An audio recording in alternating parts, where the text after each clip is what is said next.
as New Zealand lifted the trophy. Oh, they took it home. 8 points to 7 victory.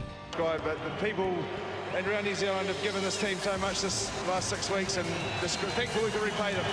The 2011. That's amazing right there. They told me presidents was smart, so how the fuck I'm getting stupid beds? How about the Suburban so icy, feel like Gucci man? You too. Today we got, my fault. Let's zoom in a little bit. Today we got Americans' first reaction to Richie McCaw. This is the All Blacks player that conquered the world. Basically, he was the leader of the All Blacks. That's all I know, and that he was a great player. I looked up great players because I want to find out all the very great players because I like sports. Okay, for example, in football, American football, we have Barry Sanders, Bo Jackson, Deion Sanders, Joe Montana, Jerry Rice, we have, I know all the players in NBA. You already know LeBron, Jordan. We got all them players. So it is my job, and even in football, Messi, Ronaldo, you got all the greats. So this is my job to find out all the great rugby players, and y'all will help me in that journey by commenting down below all your recommendations. And while you're already down there, hit that like button. Right now we are popping. We're going up. The momentum is moving. So I need y'all to like the video. Let's get 100 likes on this video. I'll be very thankful. That being said, road to 5K. We are at 4,322 subscribers. I need y'all to hit that subscribe button and get us to 5K. I'll be very grateful. And without further ado, let's get into this video.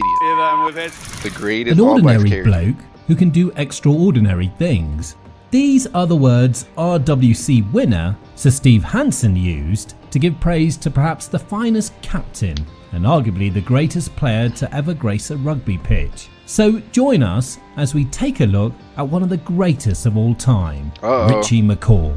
Born on New Year's Eve 1980, McCaw was raised on a family farm and took an interest in flying glider planes during a young age, a hobby he avidly continues to this day.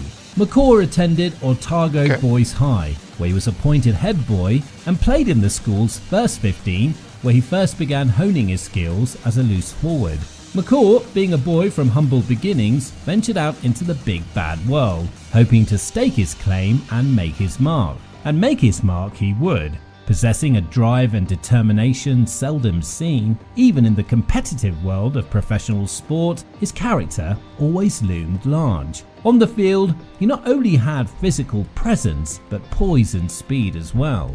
At the turn of the century, the number 7 gained selection for the Baby Blacks and debuted for his beloved Canterbury in the NPC. 2001 would be a special year for McCaw as his hard work was beginning to reap rewards. In 2001, he went on to make his debut for the Crusaders, captained the New Zealand under-21 side, and despite his fair share of detractors, realised his lifelong dream of wearing the black jersey. His selection was not shy of critics, with former flanker... Do you like rugby? Comment down below if you ever wanted to play rugby, and if you did, was this your dream to get on the All Blacks or Springbok? Is that like a move right there? Because I feel like as an American, my dream was like in sports. We're not talking about like career, just in sports. My dream was to go to the NFL or make it, somewhere far in track, So was it y'all dream to make it to the All Blacks team or Springboks or like any team? Comment down below. Josh Kronfeld was quoted stating, "You might as well give All Black jerseys to everybody. The fact they pick guys off one NP season is bloody incredible." Well, it would be an understatement to say the least. McCaw simply went on to prove him wrong. He was a that guy was talking trash. Breakdown, ball stealing extraordinaire, tear away on defence, and a good link man. McCaw would go on to have the most incredible of international careers and do the black jersey so very proud. Yes, Identified by former All Black coach. What the frick? He looks like what's his name? Zinedine Zidane? Football player? He looks like Zinedine.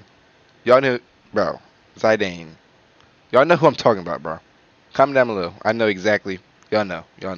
Coach John Mitchell. But I remember John Mitchell pulling me aside, who's the coach, and he sort of said, "How you feeling?" I was like, bit nervous. So. McCaw received a standing ovation and a well-deserved Man of the Match award in only his second test. Accolades soon followed, as McCaw was awarded the New Zealand Under-21 and NPC Player of the Year. McCaw would those are some fire trophies, man. Continue going from strength to strength during the early periods of his career, lifting the Super Rugby title in What was that called? The clean? That's what we used to do in football. I used to hate doing those. his first full season for the Crusaders, as well as the Tri-Nations for the All Blacks. He was beginning to cement his spot and was awarded the International Newcomer of the Year in 2002 to prove it. McCaw entered his first World Cup as New Zealand's incumbent open-side flanker. Hoping to make waves, it would sadly end in tears as New Zealand bowed out at the semi-final stage to Australia. Still, a young man at the time, McCaw's leadership ability was beginning to be recognised as he would go on to captain the Crusaders and be appointed as vice-captain of the All Blacks. Under the captaincy of the great Tana Umaga, a young group of All Blacks were beginning to emerge. Alongside McCaw, fly half Dan Carter setting the rugby world ablaze. The All Blacks would demolish the British and Irish Lions in 2005, with Carter putting on the perfect performance. The careers of McCaw and Carter go hand in hand, and their individual successes can be credited to the combination of the longtime friends. Partnering each other in the red of the Crusaders and the black of New Zealand, no one would have predicted what was to come over the next 10 years. He dominated that era.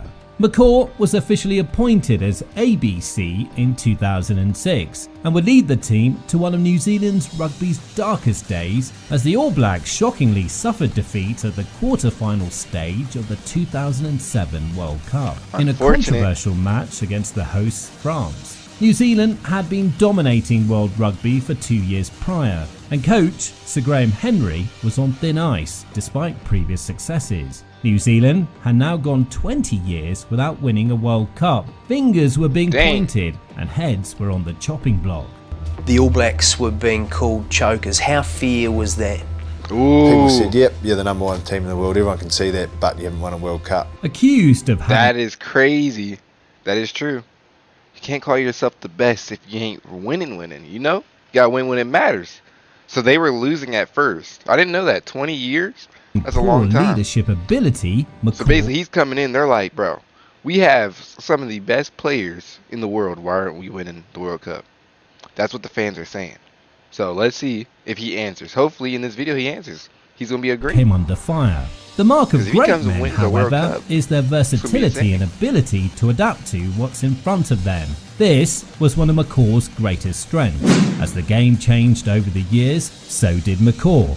Able to rally his troops and lead from the front, he would be retained as captain and Henry as coach. The faith shown in these two men would bear much fruit, as McCaw went on to win a further 2 IRB Player of the Year crowns, adding to his first from 2006. He's the best. That's MVP Super award. Rugby and Tri-Nations glory soon followed, but the eyes of McCaw never deviated from the main prize. You see, New Zealand was hosting the 2011 World Cup for the first time since the country's only trophy in 19... Oh, you already know what time it is. So their only trophy, right? They were Wait. 1987.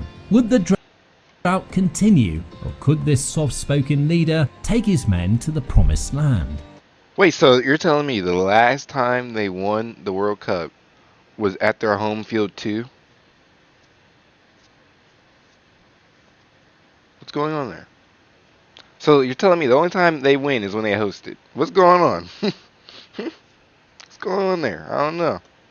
McCaw was one to lead from the front and let his performances do the talking. Not one to shout or scream, he inspired his team through his indomitable spirit and high IQ of the game. But this came at a price. McCaw suffered injury time and again and was billed touch and go for the 2011 World Cup. Despite battling injury, McCaw led his team with honour as the All Blacks found themselves facing off with France in the final. Oh, is Dupont on this team? Seeking revenge for 2007 and hoping to break the 24-year dearth.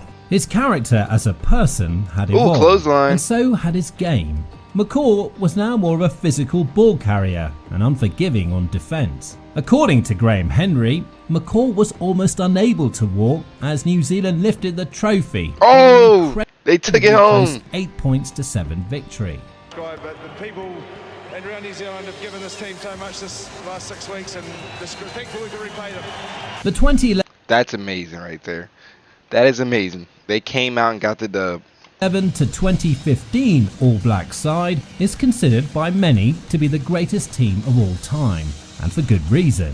It's no mystery that a team as great as this requires a great leader. Yep. Fortunately for New Zealand, they had exactly that. The appointment of Sir Steve Hansen was a no-brainer, as was his decision to retain McCaw as his captain. McCaw would go on to lead the All Blacks to greater heights in between World Cup periods. One of the most important attributes of Richie McCaw was his sense of anticipation, in that on numerous occasions he was able to cover the mistakes of his teammates. Making the wise choice to rest his aching body from time to time, McCaw would make use of a sabbatical clause in order to remain fresh to attempt the unthinkable. At that time, no nation had ever retained the World Look at that, man. That's a W picture. Cup and won back-to-back crowns, with a core group comprising of Wait. Sorry. fresh to attempt the unthinkable. At that time, no nation had ever retained the World Cup and won back-to-back crowns, with a core group Back-to-back World Cups is crazy. comprising of Kano the Enforcer, Kieran Reid, DC, Mao Nonu and Conrad Smith. The challenge seemed within reach. Boasting an unprecedented win record, Hansen's side went into the 2015 World Cup as strong favourites. Many of their stalwarts having played their final game on home soil, and McCaw having broken the all-time international appearance record just prior, they had one more stab at glory. New Zealand went on to dominate the World Cup and swept the opposition away, including finalists Australia, to lift back-to-back trophies. From the ruins of Goodness, bro. That's amazing. 07 to record breakers in 2015, McCaw showed character and humility once more as the ultimate captain. Subsequently, he retired from the game and left on the top. He had given everything for the black jersey to the point where there was nothing more to give. He is famously quoted as saying, "I don't believe in magic, I believe in hard work." The All Black jersey is notoriously difficult to obtain and even harder to keep. McCaw donned the jersey an unbelievable 148 times, captaining the side on 110 occasions. He left behind an unrivaled legacy. Hansen stated that McCaw is quite possibly the greatest All Black, and there have been some great All Blacks for him to compete with. To stand out amongst the great names of Jonah Lomu, Dan Carter and Zinzan Brooke speaks volumes of McCaw's ability as a player and a person. He will not only be remembered for his ability to play, but for his character and leadership to go with it. Perceived by the opposition to be born offside and constantly pushing the envelope, his rivals had to find ways to subdue him in order to be victorious over the All Blacks. He was the catalyst and remains the benchmark. McCaw's humility adds to his prestige. Never one to take credit, he's a shining example of first and foremost an honourable man, and secondly an incredible rugby player. McCaw said goodbye to the game, having achieved 2 World Cups, 4 Super Rugby titles. 4 Super Rugby titles. Okay. Oh my goodness. I don't know half of these, but I just know that's a lot. 10 rugby championships, a British and Irish Lions series win, 9 Bledisloe Cups and 3 IRB World Player of the Year awards. A giant amongst men, a great ambassador for the game and a role model to all. McCaw will be remembered as captain, leader, legend, and we may never see his like again. He is undoubtedly the real McCoy. Thanks for watching. Thank you for watching. That was Americans' reaction to Richie McCaw. That was great, man. He is one of the greatest players we've seen. Now, where would I rank him? Based off just a blind reaction or one video reaction? I don't know. I have no clue. So I know he's in, I don't know. Is he better than Cheslin? They were saying he's almost better than Lomu. Is he better than Lomu? I haven't seen his name at all. I don't know. Comment down below. Who's y'all top 5? Give me your top 5 so I I can see, like, you know, if everybody's like on the same page, so then I can get on the same page. You feel me? But I hope you enjoyed that video. Make sure to like and subscribe. That was Richie McCaw, Road to 5K. Hit that subscribe button. Come on, if you made it this far, you might as well, and hit the like button while you're already at it. Peace out. They told me presidents were smart, so how the fuck I'm getting stupid bad? How about the Suburban, so icy, feel like Gucci man.